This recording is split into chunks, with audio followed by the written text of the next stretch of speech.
Et la Fédération tahitienne des sports subaquatiques de compétition poursuit son programme de formation pour encadrer les pêcheurs et sensibiliser la population sur les risques liés aux activités sous-marines. Après un stage à Tupoué, 12 futurs initiateurs et 4 futurs moniteurs ont encadré une formation sur la sécurité en chasse sous-marine à Tevayuta. Parmi eux se trouvait Ndieb. Regardez.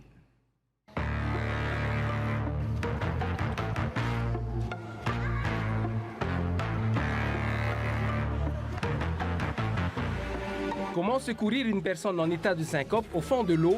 Les initiateurs enseignent les gestes de secours et le protocole à suivre pour éviter le pire.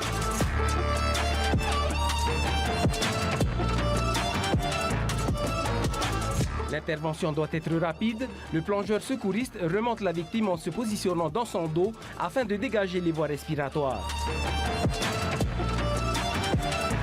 J'aime bien le milieu marin, donc je pense que cette formation me servira pour le futur. D'apprendre les règles de sécurité, de connaître le matériel à utiliser, de bien choisir son matériel aussi, et avoir quelques notions en apnée.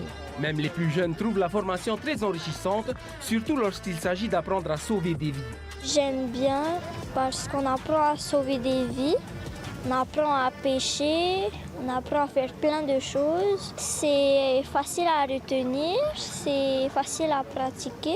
Préparation du matériel avant de partir à la pêche, une étape cruciale pour la sécurité de tous.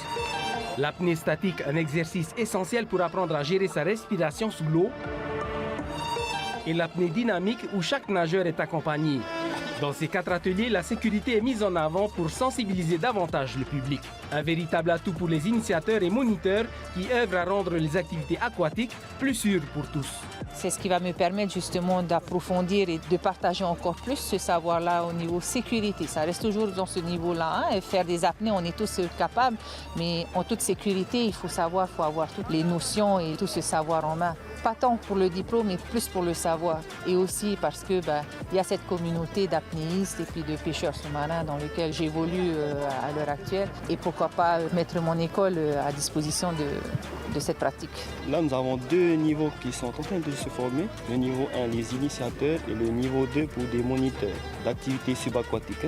Ils passent une grande partie de leur évaluation pratique pour ce diplôme et ils doivent concevoir et conduire, encadrer un stage de chasse sous-marine en sécurité pour un public lambda.